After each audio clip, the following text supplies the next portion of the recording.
નમસ્તે વિદ્યાર્થી મિત્રો, ગુડ મોર્નિંગ. કેમ છો? મજામાં બધા? Very good. આજે આપણે ભૌતિક વિજ્ઞાન વિષયનું ચેપ્ટર નંબર 5 ચુંબકત્વ અને દ્રવ્ય એમાં લેક્ચર નંબર 16ની અંદર મળીએ છીએ. વિદ્યાર્થી મિત્રો, લાસ્ટ લેક્ચરની અંદર મેં તમને હિસ્ટેરેસિસ સાયકલ એના વિશે સમજૂતી આપી હતી. હિસ્ટેરેસિસ સાયકલ જે આપણને મળતી હતી એ કાંઈક આવી મળતી હતી.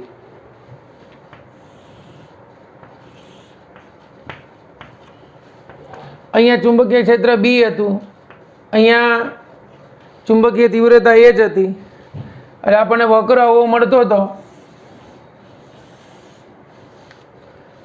અહીંયા આપણે જોયું હતું ફેરોમેગ્નેટિક પદાર્થ માટે આ ભાગને રિટેન્ટિવિટી કહેવાય, આને કોર્સિવિટી કહેવાય. આ વિરુદ્ધ દિશામાં રિટેન્ટિવિટી થઈ, આ વિરુદ્ધ દિશામાં કોર્સિવિટી થઈ. અહીંયા જે પોર્શન મળે છે એ મેક્ઝિમમ સેચ્યુરેશન મળતું હતું આપણને, કે અહીંયા ફેરોમેગ્નેટિક પદાર્થના બધા ડોમેન એક જ દિશામાં ગોઠવાઈ જાય. અહીંયા વિરુદ્ધ દિશામાં એક જ દિશામાં ગોઠવાઈ જાય, પણ ડાયરેક્શન વિરુદ્ધ થઈ જાય. બરાબર. અહીંયા બી બરાબર કંઈક મળે છે એચ ઝીરોના મૂલ્ય માટે, અહીંયા બીના ઝીરોના મૂલ્ય માટે એચ કંઈક મળે છે. આને કોર્સિવિટી કહેવાય, આને રિટેન્ટિવિટી કહેવાય, અથવા રિમેનન્સ કહેવાય, અથવા વધારો કહેવાય. આ હિસ્ટેરેસિસ સાયકલના ગ્રાફ વડે ઘેરાયેલું ક્ષેત્રફળ આ એકમ કદ દીઠ વ્યય પામતી ઉષ્મા ઉર્જા દર્શાવે છે. એનો મતલબ એવો થયો કે આ હિસ્ટેરેસિસ સાયકલ આમ તમે જુઓ તો એના બે ભાગ પાડી શકીએ. અમુક પદાર્થોની હિસ્ટેરેસિસ સાયકલ સાંકડી હોય ને અમુકની પહોળી હોય. બરાબર, ધ્યાન આપજો. અમુકની હિસ્ટેરેસિસ સાયકલ માનો કે આવી હશે તો એની હિસ્ટેરેસિસ સાયકલ સાંકડી થઈ. એ આપણે જે બે પદાર્થો ભણ્યા હતા, હાર્ડ ફેરોમેગ્નેટિક પદાર્થ અને સોફ્ટ ફેરોમેગ્નેટિક પદાર્થ, બરાબર, એમાં આવશે. અને કોઈની હિસ્ટેરેસિસ સાયકલ માનો કે આમ પહોળી છે, તો જેની હિસ્ટેરેસિસ સાયકલ પહોળી છે એની રિટેન્ટિવિટી વધી. હવે રિટેન્ટિવિટી વધવી એટલે શું? તો કે એમાં જે મેગ્નેટાઇઝેશન થયું હતું એને કારણે એને ચુંબકત્વ પ્રાપ્ત કર્યું. તો એ ચુંબકત્વ પ્રાપ્ત કર્યું એનો મતલબ એવો થયો કે એમાં ચુંબકત્વનો ગુણધર્મ વધારે છે. બરાબર છે. તો હવે પછીનો જે આપણે પોર્શન સમજવાનો છે એ કાયમી ચુંબકો છે. એ કાયમી ચુંબકોની અંદર એવું આવશે કે હિસ્ટેરેસિસ સાયકલ સાંકડી અને હિસ્ટેરેસિસ સાયકલ પહોળી. હિસ્ટેરેસિસ સાયકલ સાંકડી થાય એટલે જો આ રિટેન્ટિવિટી ઘટે, અને રિટેન્ટિવિટી ઘટે એટલે કોર્સિવિટી ઘટે, અને કોર્સિવિટી રિટેન્ટિવિટી ઘટે ને એટલે એનું ચુંબકત્વ ઘટે. ખબર પડી? અને જો રિટેન્ટિવિટી વધે તો કોર્સિવિટી વધે, રિટેન્ટિવિટી કોર્સિવિટી બંને વધે તો એનું ચુંબકત્વ વધે, એટલે એનું મેગ્નેટાઇઝેશન વધારે હોય. બરાબર છે બાળકો? તો આ આપણે ખૂબ સરસ રીતે ચર્ચા કરી હતી લાસ્ટ લેક્ચરમાં હિસ્ટેરેસિસ સાયકલની. હવે આપણો જે ટોપિક છે એમાં કાયમી ચુંબકો એવો ટોપિક છે આપણો, કે કાયમી ચુંબકો એટલે શું? કાયમી ચુંબકો. આ કાયમી ચુંબકો તૈયાર કઈ રીતે થાય? તો કાયમી ચુંબકો એટલે શું? તો કે જે દ્રવ્ય, જો બરાબર સમજો, દ્રવ્ય પછી ગમે જે દ્રવ્ય ઓરડાના તાપમાને, ઓરડાનું તાપમાન આપણે કેટલું લઈએ છીએ અત્યારે? લગભગ 27 અંશ સેલ્સિયસ. ઓરડાના તાપમાને પોતાનું ચુંબકત્વ જાળવી રાખે,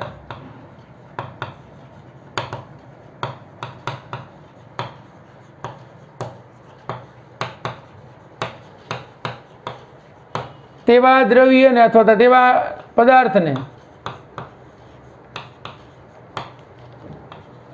કાયમી ચુંબકો કહે છે.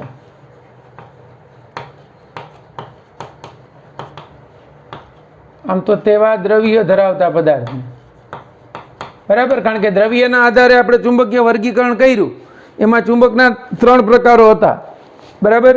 એક હતું સૌથી પહેલું ડાયામેગ્નેટિક, બીજું હતું પેરામેગ્નેટિક, અને ત્રીજું હતું ફેરોમેગ્નેટિક. બરાબર. એક પ્રતિચુંબકીય, એક અનુચુંબકીય અને એક લોહ ચુંબકીય.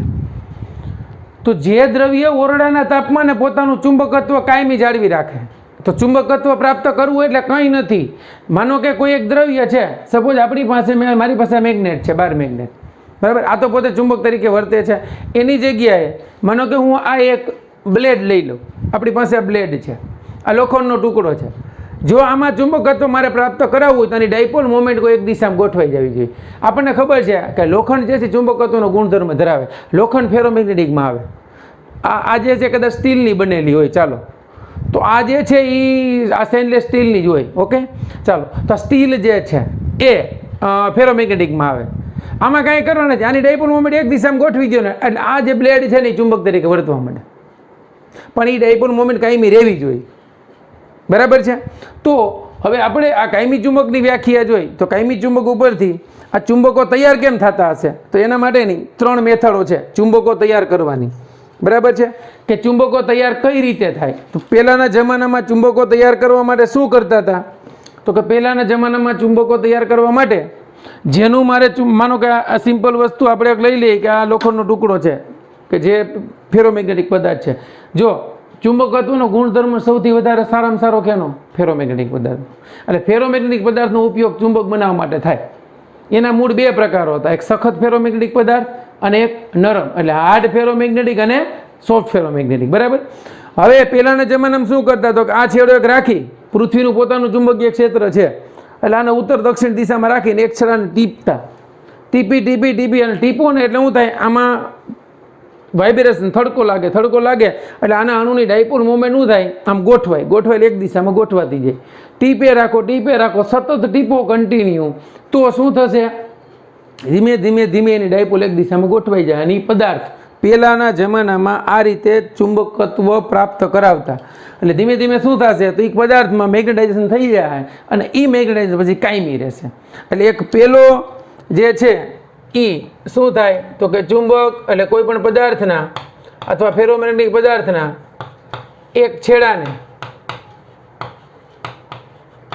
ટીપવાથી એટલે ઠપકારવું, મારવું, એક ચુંબક બનાવી શકાય છે. બીજું, પદાર્થના ટુકડાને ઉત્તર દક્ષિણ દિશામાં સ્થિર રાખીને, પદાર્થના ટુકડાને ઉત્તર દક્ષિણ દિશામાં NS દિશામાં સ્થિર રાખી અને એને ચુંબક બનાવી શકાય છે.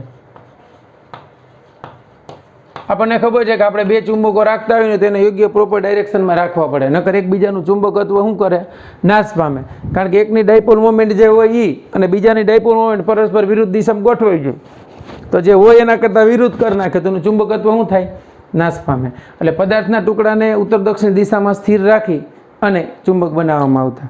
ત્રીજો ઉપયોગ બહુ સિમ્પલ અને સરળ છે કે આ સોલેનોઇડ છે. સોલેનોઇડની અંદર જે દ્રવ્યનું ચુંબક બનાવવાનું છે એ દ્રવ્ય રાખી દેવાનું. આ સોલેનોઇડમાંથી પ્રવાહ પસાર કરવાનો. આમાંથી પ્રવાહ પસાર કરો એટલે આ મેગ્નેટાઇઝેશન થાય. હવે આપણે હમણાં હિસ્ટેરિસિસ સાયકલમાં ભણી ગયા ફેરોમેગ્નેટિક પદાર્થ માટે કે અમુક દ્રવ્યો એવા છે ફેરોમેગ્નેટિક દ્રવ્ય કે શું થાય છે? ડાયપોલ મોમેન્ટ કાયમી રહી જાય ને એટલે એમાં મેગ્નેટાઇઝેશન એમ બાકી રહે છે. એ મેગ્નેટાઇઝેશન બાકી રહ્યાનો મતલબ શું થયો કે એમાં ચુંબકત્વ રહી ગયું એટલે એની રિટેન્ટિવિટી જે છે ને એની રિટેન્ટિવિટી વધુ છે. બરાબર સમજો. તો જે પદાર્થની રિટેન્ટિવિટી વધુ હોય ને એ કાયમી ચુંબકત્વ વધારે જાળવી શકે. એટલે રિટેન્ટિવિટી વધુ હોય તો કોર્સિવિટી વધારે હોય.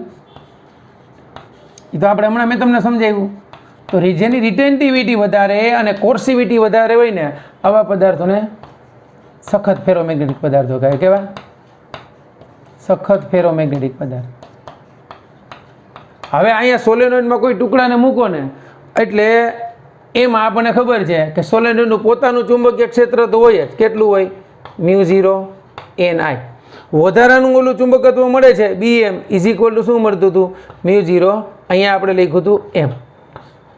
આ મેગ્નેટાઇઝેશનના સમપ્રમાણમાં હોય. એટલે હવે પરિણામી ચુંબકીય ક્ષેત્ર વધી ગયું. પછી શું થાય કે માનો કે પ્રવાહ બંધ કરી દો, આ બંધ કરો ને તો મેગ્નેટાઇઝેશન રહી જશે.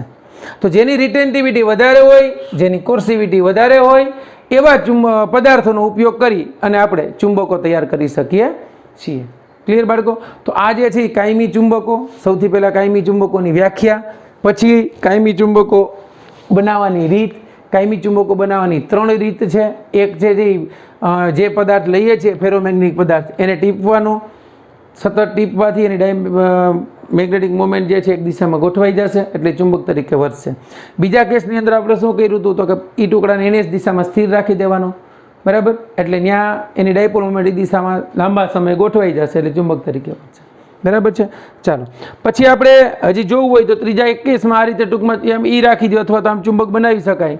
માનો કે આ બ્લેડ છે, આ ધાતુનો ટુકડો છે, એની અંદર તો બરાબર સમજો આની ડાયપોલ મોમેન્ટ અસ્તવ્યસ્ત છે, આ ચુંબકમાં ડાયપોલ મોમેન્ટ છે, આ ચુંબકને હું આમ ઘસીશ, આમ સતત જો આમ એક જ દિશામાં ઘસવાનું, આમ નથી ઘસવાનું, આમ ઘસીશ ને એટલે આની ડાયપોલ મોમેન્ટ એ દિશામાં ગોઠવાઈ જાય. આ બ્લેડના ટુકડાની આમ ઘસીશ જો આમ એટલે આની ડાયપોલ મોમેન્ટ એ દિશામાં ગોઠવાતી જશે. આમ સતત આમ એક જ દિશામાં ઘસવાથી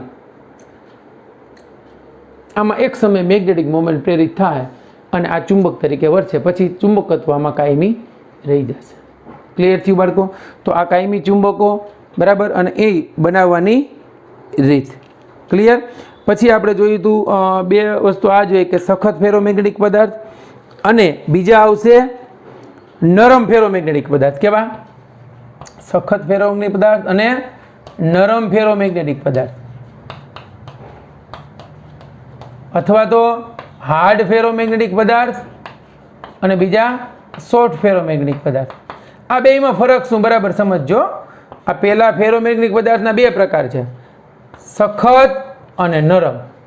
હવે સખત ફેરોમેગ્નેટિક પદાર્થ હોય ને એમાં ફરક શું? જો સખત ફેરોમેગ્નેટિક પદાર્થ આપણે સમજીએ બેનો ડિફરન્સ જ. ચાલો, એક જે છે ને એ સખત ફેરોમેગ્નેટિક પદાર્થ છે અને એક નરમ ફેરોમેગ્નેટિક પદાર્થ. આ સખત ફેરોમેગ્નેટિક પદાર્થ એમાં રિટેન્ટિવિટી વધુ હોય, રિટેન્ટિવિટી વધુ હોય, પછી કોર્સિવિટી વધારે હોય. પેલા આ સમજી લઈએ બરાબર. રિટેન્ટિવિટી વધારે હોવાને કારણે વધારે ચુંબકત્વ પ્રાપ્ત કરે.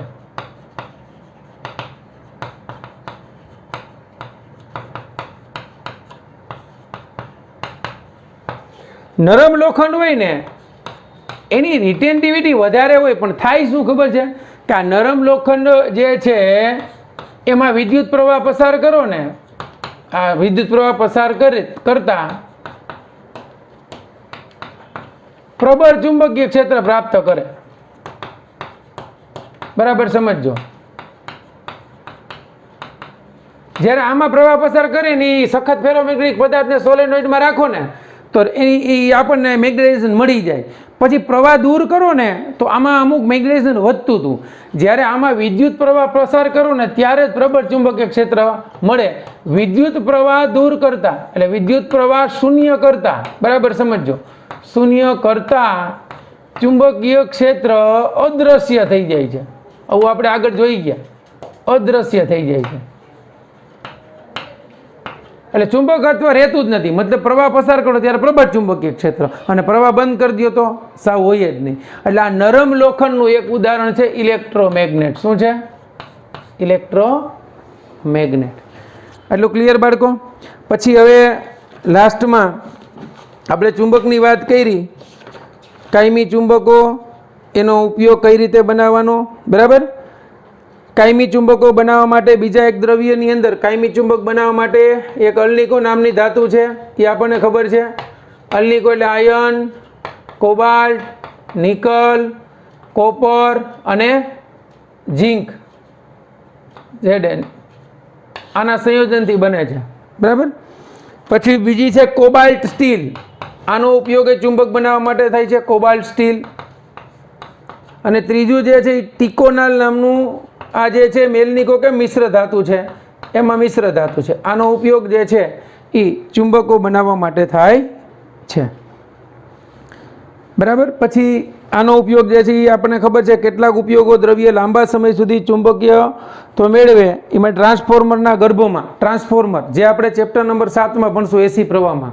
ટ્રાન્સફોર્મર એટલે વોલ્ટેજની વધઘટ કરતું એક અગત્યનું ઉપકરણ.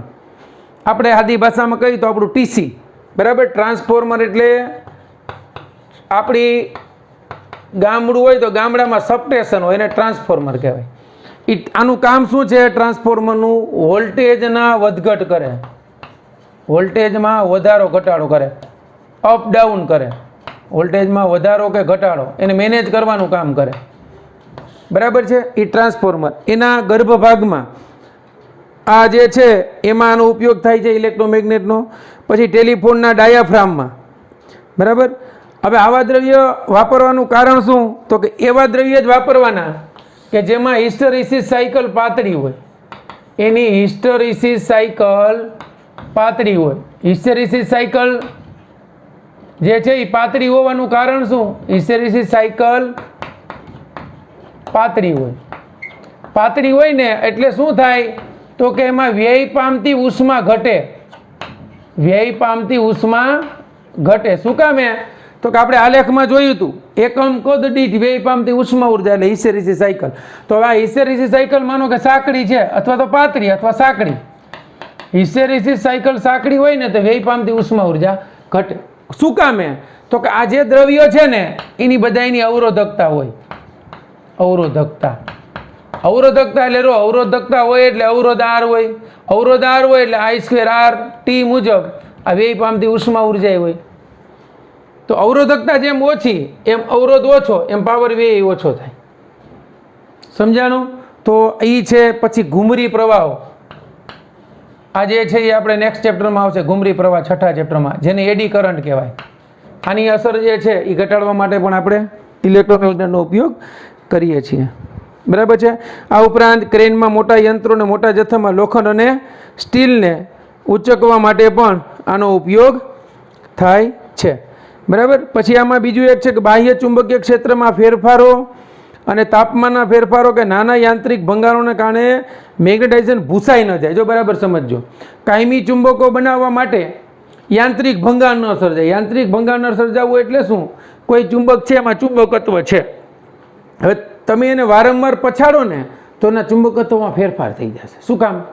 કારણ કે પછાડો એટલે ડાયપોલ મોમેન્ટ ફેરફાર થાય. ડાયપોલ મોમેન્ટ ફેરફાર થાય તો જે એક દિશામાં ગોઠવાની હોય ને એ અસ્તવ્યસ્ત થઈ જશે. તો એક સમય એવો આવે કે વારે વારે પછાડવાથી એનું ચુંબકત્વ નાશ પણ પામી જાય. એવું બની શકે કોઈ એવો પદાર્થ ફેરોમેગ્નેટિક પદાર્થ છે જેને વારે વારે પછાડો તો ડાયપોલ મોમેન્ટ એક ડાયરેક્શનમાં ગોઠવાઈ જાય. બે પોસિબિલિટી છે. પણ જે ચુંબકો બની ગયા હોય છે એમાં યાંત્રિક ભંગાણો ન સર્જાય એટલા માટેની રિટેન્ટિવિટી વધારે હોવી જોઈએ. રિટેન્ટિવિટી વધારે હશે એટલે મેગ્નેટાઇઝેશન કેવું હશે? વધારે હશે. બરાબર છે. પછી બીજા બાહ્ય ચુંબકીય ક્ષેત્રની અસર ન થવી જોઈએ. તાપમાનના ફેરફારો, કારણ કે ક્યુરીના નિયમ મુજબ આપણને ખબર છે તાપમાનના ફેરફારો એ જે છે એમાં મેગ્નેટાઇઝેશન એની ઉપર આધાર રાખે છે.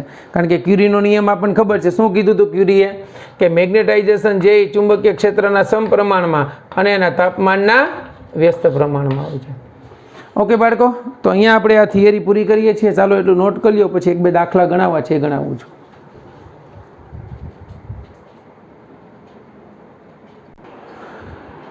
ચાલો બાળકો, હવે તમને એક દાખલો કરાવું છું. સ્વાધ્યાયનો દાખલો છે 5.22.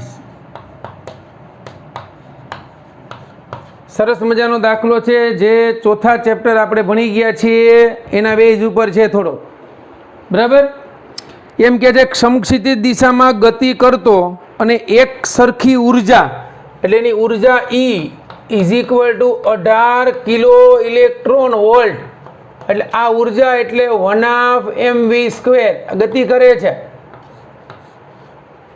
બરાબર. એટલે કુલ ઉર્જા તમને આપી 18 કિલો ઇલેક્ટ્રોન વોલ્ટ. ઇલેક્ટ્રોન બીમનો શેરડો એની ગતિની દિશાને લંબ, આ ઇલેક્ટ્રોન બીમનો શેરડો છે ગતિની દિશાને લંબ સમક્ષિતિજ સમતલમાં ચુંબકીય ક્ષેત્ર ઉત્પન્ન કરે છે 0.04 ગોસ. જેટલા ચુંબકીય ક્ષેત્ર એ અનુભવે છે, ઉત્પન્ન નહીં, એટલું ચુંબકીય ક્ષેત્ર અનુભવે છે 10⁻⁴ ટેસ્લા. હવે આપણને ખબર છે ચોથા ચેપ્ટરમાં ભણી ગયા. બરાબર છે. કોઈ ચુંબકીય કોઈ ક્ષેત્રની અંદર વિદ્યુતભાર જ્યારે દાખલ થાય છે તો અહીંયા આ ઇલેક્ટ્રોન બીમ છે, આ ચુંબકીય ક્ષેત્ર છે, એમાં વીજભાર દાખલ થયો તો લંબરૂપે દાખલ થઈ અને વક્રાકાર માર્ગે ગતિ કરી અને ગતિપથની ત્રિજ્યા સતત વધતી જશે. બરાબર. તો હવે આપણને એમ કીધું છે કે એટલું ચુંબકીય ક્ષેત્ર અનુભવે છે 30 સેન્ટીમીટર પછી. એટલે આપણે એને એક્સ કહી દઈએ. X is equal two 30 centimetre. 30 centimetre એટલે 0.3 મીટર પછી આ બીમનું ઉપર કે નીચે તરફનું કોણાવર્તન શોધો. ઉપર કે નીચે શું કામે? ચુંબકીય ક્ષેત્ર અધો દિશામાં છે સપોઝ. તો કણ દાખલ થયો તો એ આમ ગયો ધારો કે, અથવા આમ ગયો, આમ જશે તો આમ કરી આમ વક્રાકાર માર્ગ કરશે, આમ જશે તો આમ, એટલે કાં અધો દિશામાં કાં ઉધ્વ દિશામાં. ક્લિયર? તો અહીંયા એ 30 સેન્ટીમીટર છે, તો એનું કોણાવર્તન આપણે શોધવાનું છે કે એ કેટલું નીચે તરફનું કોણાવર્તન શોધો. ઓકે, ચાલો. તો આપણને ખબર છે કે કેટલું એના ઉગમ બિંદુથી કેટલું ફરશે. બરાબર? ધારો કે એ કણ દાખલ થતો આમ ગયો અહીંથી અહીંયા લંબરૂપે ચુંબકીય ક્ષેત્ર લાગુ પડી ગયું, પછી શું કરશે? વક્રાકાર માર્ગે ગતિ કરતો ધારો કે આવો ગતિપથ બનાવ્યો છે. તો અહીંયા આ જે છે એના ગતિપથની ત્રિજ્યા થશે આ,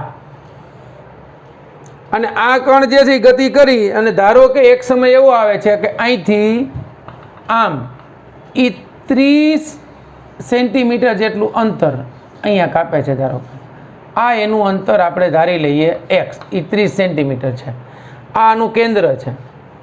તો આ એની ત્રિજ્યા આર થઈ, આ ત્રિજ્યા આર થઈ. તો એ કોણાવર્તન ધારો કે મતલબ કેટલું ઉગમ બિંદુથી કેટલા અંતરેથી, તો અહીંયાથી 30 સેન્ટીમીટર અંતરેથી ધારો કે એવું કરે છે, તો આ અંતર વાય કહી દઈએ. તો આ અંતર આપણું થયું આર માઇનસ વાય, અને આ ખૂણો જે છે એ થીટા છે. બરાબર?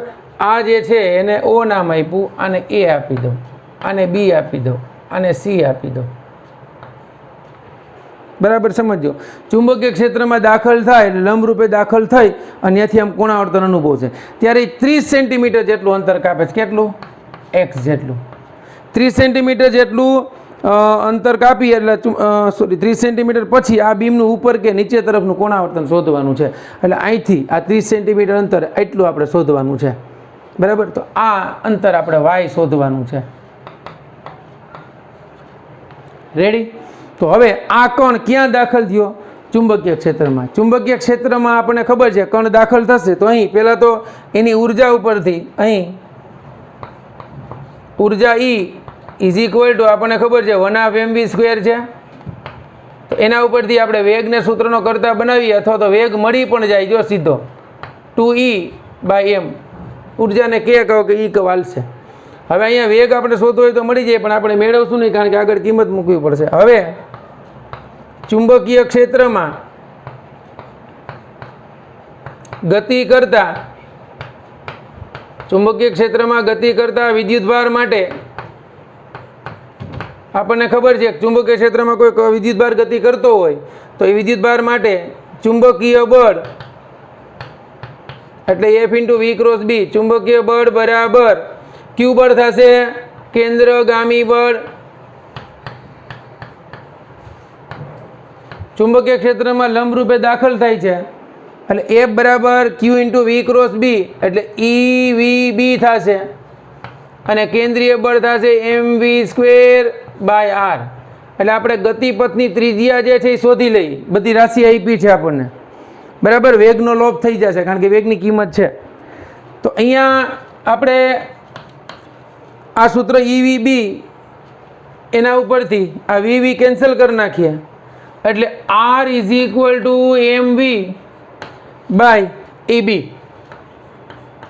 અને V ની કિંમત મૂકી દો તો m/EB, અને વેગ એટલે √2E/m. હવે અહીંયા બાળકો એ 18 કિલો ઇલેક્ટ્રોન વોલ્ટ છે. 18 કિલો એટલે 10^3, અને 1 ઇલેક્ટ્રોન વોલ્ટ એટલે 1.6 × 10⁻19 જૂલ થાય. એટલે કુલ ઉર્જા એટલા જૂલ થઈ. બરાબર? સમજો. હવે આ m વર્ગમૂળમાં છે, આ m એમનેમ છે, તો આને વર્ગમૂળમાં જવા દઉં તો આને અંદર લઈ જાઓ તો શું થઈ જશે? m² થઈ જશે. એટલે m ઉડી જાય તો શું થશે? 1/EB √2 આ માસ ઓફ ઇલેક્ટ્રોન, આ ઉર્જા, પૂરું 2m થઈ ગયું. ચાલો આનું સાદું રૂપ આપો એટલે R મળી જશે. R = √2,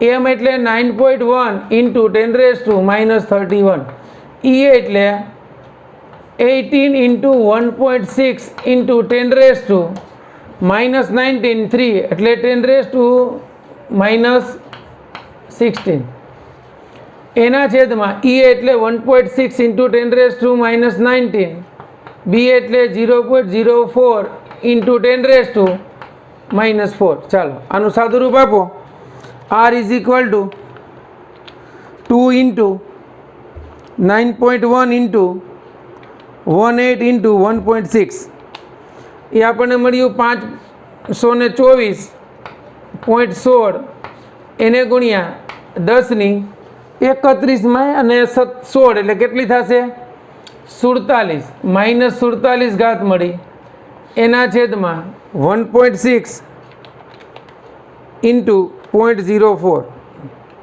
એટલે આપણને મળ્યું 0.064 એને ગુણ્યા 10⁻⁻23 19 4 23 હવે ઉપર આપણે થોડુંક એક ઘાત ફેરવી નાખીએ એટલે 52.42 કરી નાખું છું 1/2 એને ગુણ્યા 10⁻46 એના છેદમાં 0.064 એને ગુણ્યા 10⁻23 હવે 52.42 નું વર્ગમૂળ કાઢી નાખો 52.42 એનું વર્ગમૂળ આવશે 7.24 કેટલું આવ્યું R ઇઝ ઇક્વલ ટુ 7.24 એને ગુણ્યા 10 અહીંયા 52 એટલે એક ઘાત પ્લસ કરી ને આપણે તો એક ઘાત અહીંયા માઇનસ કરવી પડશે ને હા એટલે 48 થશે હો ભાઈ 52 તો છેદમાં 0.064 એટલે આ કેટલું મળ્યું ભાગ્યા 0.064 એને ગુણ્યા 10⁻⁻23 અને આ -24 કારણ કે આપણે અહીંયા એક ઘટાડી તો અહીંયા એક વધારવાની ને તો લેવલ થશે એટલે R ઇઝ ઇક્વલ ટુ 7.24 ભાગ્યા 0.064 એટલે 113 એને ગુણ્યા 10⁻⁻1 મીટર એટલે તમને R મળી ગઈ 11.3 મીટર એટલે અહીંયા આ ઇલેક્ટ્રોન જે બીમ જે છે એ કેટલું તો કે 11.3 મીટર ત્રિજ્યાનો ગોટીપથ રચે એટલે આ ત્રિજ્યા તમારી R 11.3 છે એમાં એ 30 સેન્ટીમીટર જ ચાલે છે ખાલી એટલે આમ 30 સેન્ટીમીટર ત્યારે આ અંતર શોધવાનું છે ચાલો હવે આપણે આકૃતિ ઉપર જઈએ પાછા આકૃતિ પરથી હવે જો અહીંયા ધ્યાન આપજો આકૃતિ પરથી આપણે ત્રિકોણ OAB માં cos થીટા લાગુ પાડું તો cos theta is equal two પાસેની બાજુ આપણે y મેળવવાનું છે એના છેદમાં કર્ણ અને sin થીટા જરૂર પડશે sin થીટા એટલે સામેની બાજુ એટલે x ના છેદમાં r રેડી x આપણી પાસે છે હવે મારે y શોધવાનું છે તો y ઇઝ ઇક્વલ ટુ અહીંયા y ઇઝ ઇક્વલ ટુ આપણે r cos થીટા લખી શકીએ જોજી તો કે હા તો આ y ઇઝ ઇક્વલ ટુ અથવા તો આપણે આ અંતરને જો y કીધું છે તો આખું r છે તો એટલું સ્થાનાંતર થયું ને એટલે આપણે મેળવવાનું કયું થશે ઉધ્વ દિશાની ગતિ થશે ને હા આ નહીં અહીંથી કેટલું સ્થાનાંતર થયું સોરી એટલે આ મેળવવાનું થશે કારણ કે તો જ એનું કોણીય સ્થાનાંતર તમને મળશે કે અહીંથી કેટલું નીચે આવ્યું એટલે આ મેળવવાનું છે ઓકે ચાલો તો હવે એ આપણે મેળવવા માટે શું થશે તો કે આ r માઇનસ વાય થઈ ગયું આટલું y મળ્યું તો r માઇનસ વાય થાય તો કે હા તો અહીંયા આપણે આ અંતર મેળવીએ તો હવે y is equal to r minus તો આ અંતર જે તમારે નામ આપવું એ આપી દો એટલું અંતર આપણને મળ્યું આવડું આ એ આખા આરમાંથી આ અંતર બાદ કરવું પડે કેટલું ઓબી જેટલું r માઇનસ ઓબી એટલે આ y નહીં થાય તો cos થીટા બરાબર શું થશે ઓબી એના છેદમાં r એટલે ઓબી કેટલું થશે r cos થીટા તો ઓબી r cos થીટા થયું તો આ અંતર મળ્યું r minus r cos theta એટલે તમને આ અંતર y હવે મળી ગયું y is equal to r common 1 minus cos theta હવે cos theta is equal two શું થાય તો કે 1 માઇનસ સાઇન સ્ક્વેર થીટા થાય ને અંડર રૂટમાં તો cos theta is equal two 1 minus sign square theta મૂકો તો r 1 માઇનસ અહીંયા શું થશે ભાઈ તો કે વર્ગમૂળમાં 1 માઇનસ સાઇન સ્ક્વેર થીટા થઈ ગયું. કોસ થીટાની કિંમત આપણે મૂકી 1 માઇનસ સાઇન સ્ક્વેર થીટા વર્ગમૂળની અંદર, બરાબર. ચાલો હવે આપણે એક કિંમત બધાની મૂકી દઈએ તો આ સમીકરણ જે છે એના પરથી આપણને આ વાયની કિંમત મળી. y is equal to r કૌંસમાં 1 minus under root of 1 minus sign square theta. ચાલો એનું સાદું રૂપ આપણે આપીએ તો શું થશે? અહીંયા દ્વિપદી પ્રમેયનો આપણે ઉપયોગ કરશું. આ જે છે એ તમારું એવું મળ્યું 1 માઇનસ એક્સની 1/2 ઘાત, બરાબર સમજજો.